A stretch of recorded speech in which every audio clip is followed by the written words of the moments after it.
हमारा next question है, एक न्यूमेरिकल है जो हरियाणा पुलिस में आया हुआ था। एक 20 सेंटीमीटर फोकल लंबाई के उत्तल लेंस को 20 सेंटीमीटर वक्रता त्रिज्या के एक उत्तल के साथ सम अक्ष पर रखा गया है। उन दोनों को 15 सेंटीमीटर दूर रखा गया है। एक बिंदु वस्तु उत्तर लेंस के सक्षम 60 सेंटीमीटर पर रखी गई है। इस संयोजन द्वारा बने प्रतिबिंब की स्थिति क्या है?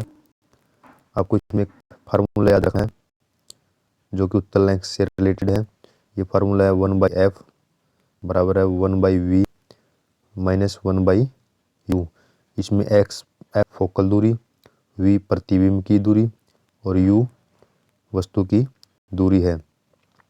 अगर इस फार्मूला में आप देखेंगे f कितना है 20 सेंटीमीटर जो कि फोकल दूरी दी हुई है। v हमको निकालनी है क्योंकि प्रतिबिंब स्थिति क्या है ये हमको बताना है।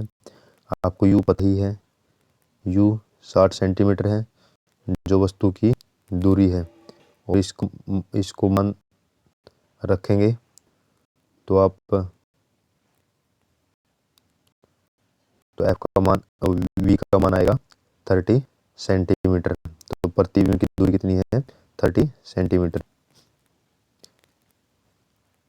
और आपको पता है कि वस्तु का प्रतिबिंब है लेंस से 30 सेंटीमीटर दूर बनेगा। इसी प्रकार नेक्स्ट न्यूमेरिकल है, एक अवतल दर्पण के सामने एक वस्तु फोकस के d1 दूरी पर रखी गई है और वास्तविक प्रतिबिंब d2 दूरी पर बनता है। तो दर्पण की फोकस दूरी बतानी है आपको, या इसमें अवतल दर्पण दिया हुआ है। इसी प्रकार इसमें भी एक फार्मूला बनता है। क्या फार्मूला है 1/f बराबर है 1/v प्लस का 1/u अवतल दर्पण का फार्मूला है। इसमें आप मान रखकर निकाल सकते हैं। तो इसका राइट आंसर क्या आएगा √d1 और d2 जिसकी फोकल दूरी होगी और आप मान रखेंगे तो। हमारा नेक्स्ट क्वेश्चन है, कॉमन शिफ्ट निम्नलिखित में से किस पर निर्भर है? कॉम्पटन शिफ्ट ए, अगर आप ऑप्शन पढ़ेंगे तो उसका राइट आंसर होगा सी प्रकीर्ण के कोण पर।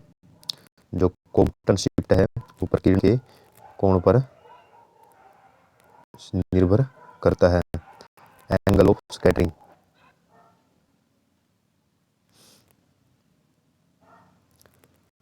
हमारा नेक्स्ट क्वेश्चन है, अगर हम देखें कॉम्पटन शिफ्ट क्या होता है? जब एक फोटोन एक स्थिर इलेक्ट्रॉन से टकराता है तो फोटोन अपनी ऊर्जा इलेक्ट्रॉन को दे देता है। इस प्रकार प्रकीर्ण फोटोन का तरंगदैर्घ्य आपतित फोटोन से ज्यादा हो जाता है। इस तरह फोटोन के तरंगदैर्घ्य में बदलाव आना कॉम्पटन शिफ्ट कहलाता है। यह केवल प्रकीर्ण कोण पर निर्भर करती है। हमारा नेक्स्ट क्वेश्चन है, फोर्थ क्वेश्चन है, एक समतल दर्पण से बनने वाले प्रतिबिंब सदा कैसा होगा? आपको याद रखना है जो समतल दर्पण होता है उस पर जो प्रतिबिंब वो कैसा होगा? ये हमेशा आभासी होता है, वस्तु के समान आकार का होता है और वस्तु जो समतल दर्पण है किसी वस्तु का जो प्रतिबिंब है दर्पण के उतनी ही दूरी पर बनता है जितना वस्तु दर्पण के सामने रखी होती है और समान आकार का होता है, आभासी होता है और लेटरल इनवर्स यानी पार्श्व उल्टा बनता है। हमारा नेक्स्ट क्वेश्चन है, जब वस्तु को वक्रता केंद्र के पीछे रखा जाता है तो अवतल दर्पण के कारण बनने वाले प्रतिबिंब की प्रकृति क्या होगी? आपको अवतल दर्पण में बताना है जब वस्तु को वक्रता केंद्र पर रखा जाता है, जैसे ये हमारा दर्पण है और ये फोकस है और ये वक्रता केंद्र है, इसके परे रखा जाता है,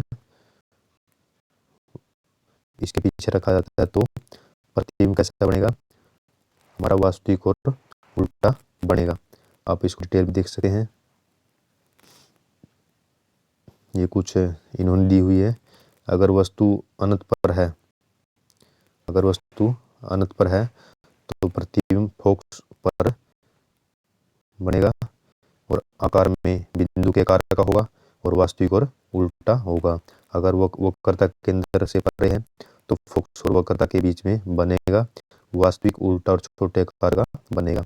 अगर वक्रता केंद्र पर है तो वक्रता केंद्र पर ही बनेगा, समान आकार का बनेगा, वास्तविक और उल्टा बनेगा।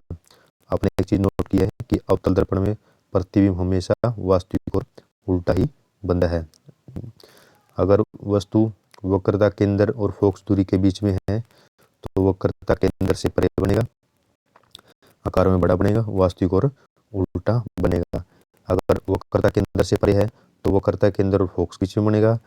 अगर वक्रता केंद्र और फोकस के बीच में वस्तु रखी है तो प्रतिबिंब वक्रता केंद्र पर बनेगा, ये अपोजिट है।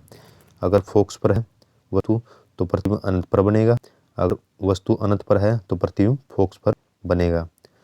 आपको इसी तरह आपको याद रखना है। अगर वस्तु फोकस और ध्रुव के बीच में है तो वह प्रतिबिंब कहाँ बनेगा? दर्पण के पीछे बनेगा, आकार में बहुत बड़ा होगा, आभासी और सीधा होगा। सिर्फ इसी केस में प्रतिबिंब आभासी और सीधा होता है, बाकी लगभग हर केस में वास्तविक और उल्टा बनता है। हमारा नेक्स्ट क्वेश्चन है, जब वस्तु को एक अवतल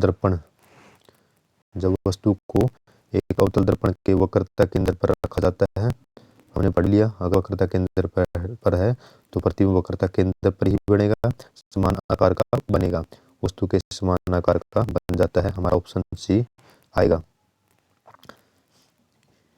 उल्टा भी बनता है और वास्तविक भी बनता है। बहुत इंपॉर्टेंट क्वेश्चन है। नाई दर्पण के रूप में किस दर्पण का प्रयोग करता है? अगर आप ऑप्शन पढ़ेंगे तो इसका राइट आंसर होगा बी, अवतल दर्पण का। जो नाई है वो अवतल दर्पण का प्रयोग करता है। अवतल दर्पण का उपयोग सामान्य टॉर्च में, सर्च लाइट में, वाहनों के अग्रदीपों में प्रकाश का शक्तिशाली समांतर किरण पुंज प्राप्त करने के लिए किया जाता है। इससे चेहरे का बड़ा प्रतिबिंब देखने के लिए नाई दर्पणों या शेविंग दर्पणों के रूप में प्रयोग करता है। इसी प्रकार प्रतिबिंब को बड़ा देखने के लिए जो दंत विशेषज्ञ होते हैं, दांतों के डॉक्टर होते हैं, वो भी अवतल दर्पण का प्रयोग कर मरीजों के दांतों का बड़ा प्रतिबिंब देखने के लिए करते हैं। सौर भट्टियों में भी सूर्य के प्रकाश को केंद्रित करने के लिए अवतल दर्पण का प्रयोग किया जाता है। कुछ फैक्ट हैं, सौर भट्टियों में भी अवतल दर्पण का प्रयोग दंत चिकित्सकों द्वारा भी और नाई के द्वारा भी अवतल दर्पण का प्रयोग किया जा सकता है। और इसके प्रकार आप टॉर्च में भी और सर्च लाइट में और वाहनों में भी इसका प्रयोग करते हैं। नेक्स्ट क्वेश्चन, एक अवतल दर्पण द्वारा बना एक प्रतिबिंब आभासी, सीधा और वस्तु से बड़ा होता है तो वस्तु का स्थान कौन सा होता है? हमने भी पूरी टेबल पढ़ी थी। सिर्फ एक ही केस ऐसा है, जब वस्तु ध्रुव और फोकस के बीच में रखी जाती है तो प्रतिबिंब दूसरी साइड में बनेगा, बड़ा बनेगा, सीधा बनेगा और आभासी बनेगा। और ये हमारी पोजीशन है, हमने किया। 10 सेंटीमीटर फोकस दूरी के अवतल दर्पण के सामने 20 सेंटीमीटर दूरी पर 4 सेंटीमीटर का की वस्तु रखी जाती है। तो इसमें आप क्या निकालना है? तो दर्पण से कितनी दूर पर्दा लगाना होगा? बिल्कुल आसान है। आपको याद रखना है कि अवतल दर्पण का जो फॉर्मूला है ये है। इसमें आप एफ का मान, यू का मान और वी का मान रख सकते हैं और इससे हमारा जो प्रतिबिंब की दूरी है पर्दे से वो 20 सेंटीमीटर आ जाएगी। इसी प्रकार ये है हमारा कि वस्तु की लंबाई कितनी है? 5 सेंटीमीटर है। वक्रता सी कितनी है? वक्रता त्रिज्या 30 सेंटीमीटर है, जो कि फोकस दूरी का दुगना होता है। इसे हम क्या निकाल सकते हैं? फोकस दूरी हमारी 15 सेंटीमीटर। और कौन सा दर्पण है? उत्तल दर्पण है, क्योंकि उत्तल दर्पण और अवतल दर्पण दोनों के फार्मूले अलग होते हैं। इसके सामने जो 20 सेंटीमीटर दूरी पर वस्तु रखी होती है, यू क्या है हमारा? 20 सेंटीमीटर। प्रतिबिंब स्थान हमको बताना है, मतलब हमारे पास सब कुछ है। तो इसी प्रकार हम देख सकते हैं कि जो उत्तल दर्पण का फार्मूला है वो आप यहाँ ये फार्मूला लगा के इसमें मान रख सकते हैं। हमने एफ पहले बता दिया 15 सेंटीमीटर, यू हमारा 20 सेंटीमीटर, एफ 15 सेंटीमीटर हो गया। तो वी का मान क्या होगा इसे हम निकाल सकते हैं। नेक्स्ट, एक गोलाकार दर्पण और पतले गोलाकार लेंस दोनों को ही फोकल दूरी 20 सेंटीमीटर है, 25 सेंटीमीटर है। दर्पण और लेंस कौन सी प्रकार का हो सकता है? आपको याद रखना है कि दोनों उत्तल प्रकार के होंगे। कौन से प्रकार के होंगे? उत्तल प्रकार के होंगे। किसी भी गोलाकार लेंस की फोकस लंबाई से उसकी अक्षमता ज्ञात की जा सकती है। आप नेक्स्ट क्वेश्चन देख सकते हैं।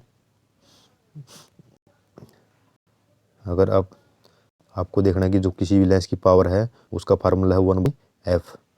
अगर अक्षमता ऋणात्मक है तो लेंस अवतल होगा, अगर अक्षमता धनात्मक है तो लेंस उत्तल होगा। बिल्कुल इम्पोर्टेंट फैक्ट है किसी भी एग्जाम के लिए कि उत्तल लेंस की जो अक्षमता है वो हमेशा धनात्मक होती है और जो अवतल लेंस की अक्षमता है वो हमेशा ऋणात्मक होती है।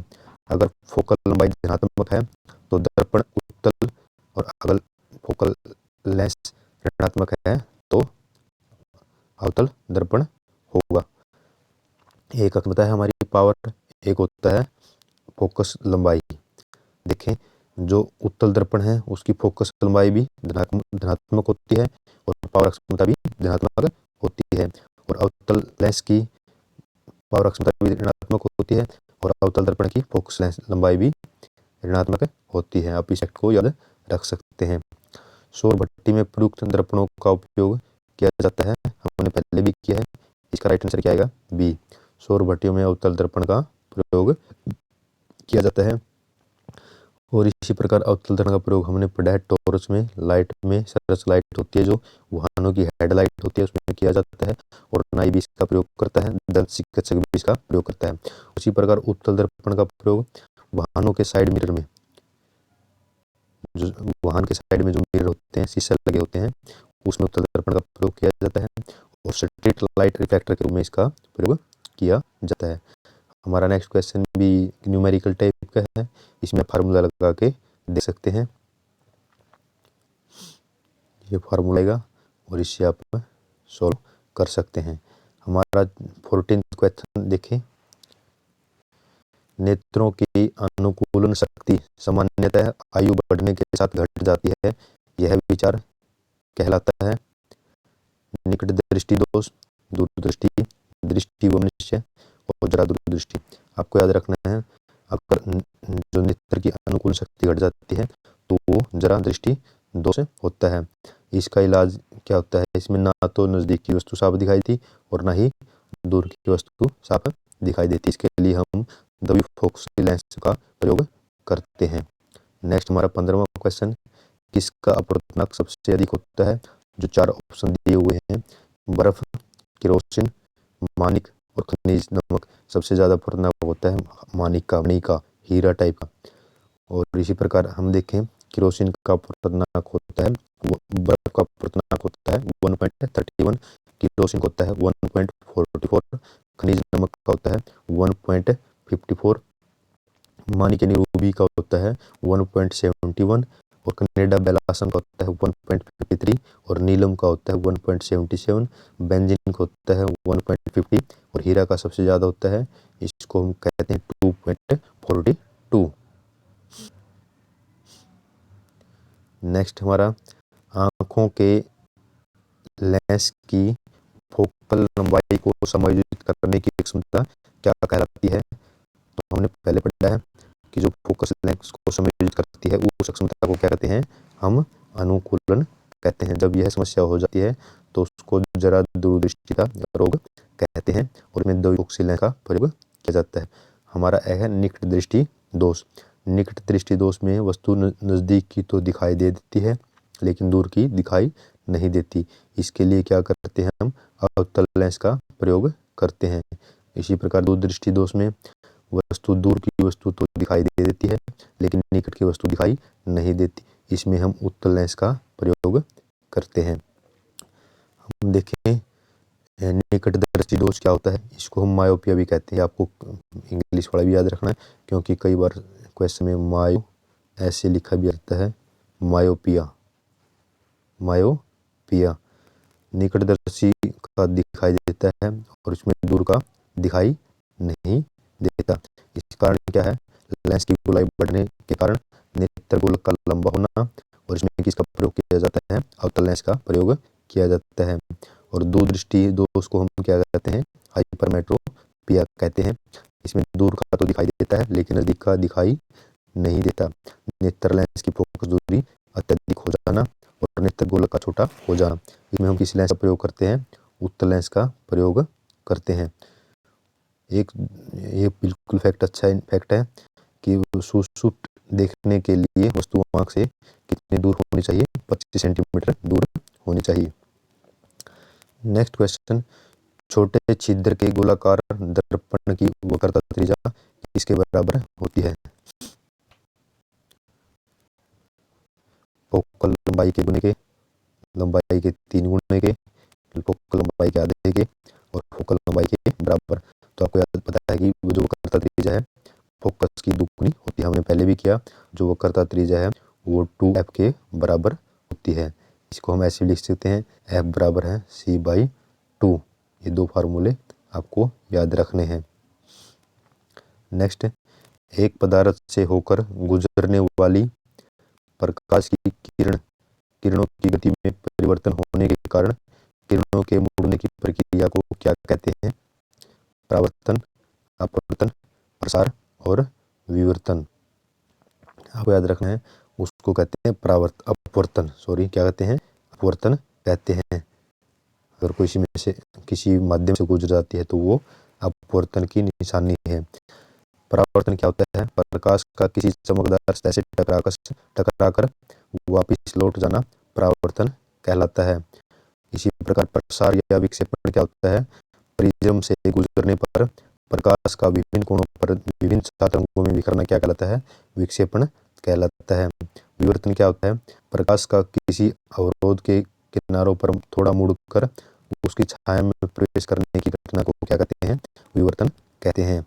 हमारा नेक्स्ट क्वेश्चन है, वायु में प्रकाश की गति और एक माध्यम में प्रकाश की गति का अनुपात क्या कहलाता है? बहुत इंपॉर्टेंट है। अगर वायु में प्रकाश की गति देखें उसका अनुपात और माध्यम में प्रकाश की गति का अनुपात, उसका अनुपात निकालें तो होता है पूर्ण अपवर्तनांक। पूर्ण अपवर्तनांक क्या होता है? वायु में प्रकाश की गति और किसी भी माध्यम में प्रकाश की गति, उस वस्तु का पूर्ण अपवर्तनांक होता है। नेक्स्ट हमारा, अंत और ध्रुव के बीच रखी वस्तु का उत्तल दर्पण से बना प्रतिबिंब कैसा होता है? तो आपको याद रखना है, जिस प्रकार हमने देखा था अवतल दर्पण में अधिकतर प्रतिबिंब वास्तविक और आभासी उल्टे थे, और इसी प्रकार उत्तल दर्पण में कैसे बनेंगे? आभासी और सीधा बनेगा। उत्तल दर्पण में बना प्रतिबिंब हमेशा आभासी और सीधा ही होता है। याद रखना, ये फैक्ट हमेशा लिखा हुआ है, ये यूपीएससी में भी क्वेश्चन बन सकता है। उत्तल दर्पण में हमेशा आभासी और सीधा ही बनता है।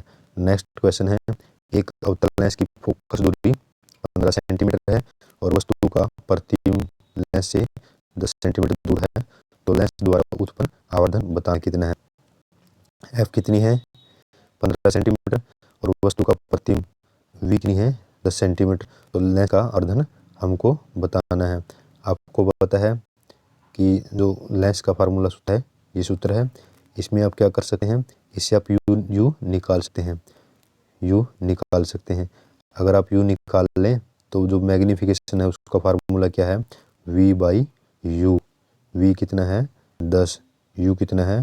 30, तो 1/3 मतलब 0.33 बनेगा। इसका मतलब वस्तु का प्रतिबिंब कैसा होगा? छोटा बनेगा। आपको ये फार्मूला याद रखना है, जो आवर्धन है कितना बड़ा किसी लेंस के द्वारा, v/u। v क्या होता है? प्रतिबिंब लेंस से कितनी दूर रखी है, और u क्या है? प्रतिबिंब कितनी दूर बना है, और u क्या है? वस्तु कितनी दूर रखी है। नेक्स्ट क्वेश्चन, दूरदृष्टि दोष को किसके प्रयोग द्वारा हल किया जा सकता है? हमको पता है कि दूरदृष्टि दोष में निकट की वस्तु नहीं दिखती, और निकट की वस्तु के लिए हम उत्तल लेंस का प्रयोग करते हैं। हमने बेसिक किया है। प्रकाश की गति एक विरल माध्यम से सघन माध्यम में प्रवेश करती है, करने पर क्या हो जाती है? जो प्रकाश की गति है वो घट जाती है। क्यों?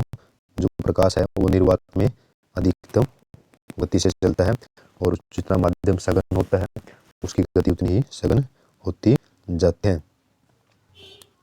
नेक्स्ट, उत्तल लेंस के बारे में हमको बताना है। प्रकाश की किरणों को फैलाते हैं उत्तल लेंस। दूसरा ऑप्शन, प्रकाश की किरणों को चमकदार बनाते हैं। तीसरा ऑप्शन, प्रकाश की किरणों को दृश्यमान बनाते हैं। चौथा ऑप्शन, प्रकाश की किरणों को एक साथ लाते हैं। तो आपको पता है कि उत्तल लेंस है वो प्रकाश की किरणों को एक साथ कन्वर्ज करते हैं, इसीलिए कारण इसको अभिसारी लेंस भी कहते हैं।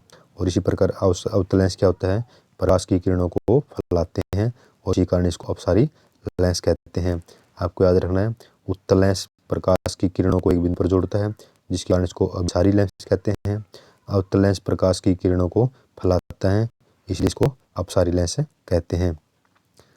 नेक्स्ट, सोडियम प्रकाश हेतु व्यतिकरण सीमांतों के लिए एक द्रव्य छिद्र उपयोग को 0.2 डिग्री की एक कोणीय चौड़ाई है।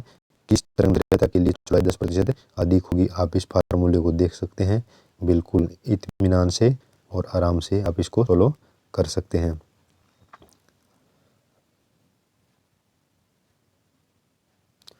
नेक्स्ट हमारा 26 क्वेश्चन है, आकाश का नीला रंग प्रकट होने के साथ संबंधित प्रकाश की परिघटना क्या कहलाती है। हमने पढ़ा है कि जब प्रकाश 7 रंगों में विभाजित होता है उसको प्रकीर्ण कहते हैं, और जब नीला होता है वो भी प्रकीर्ण की घटना के कारण ये हमको नीला दिखाई देता है।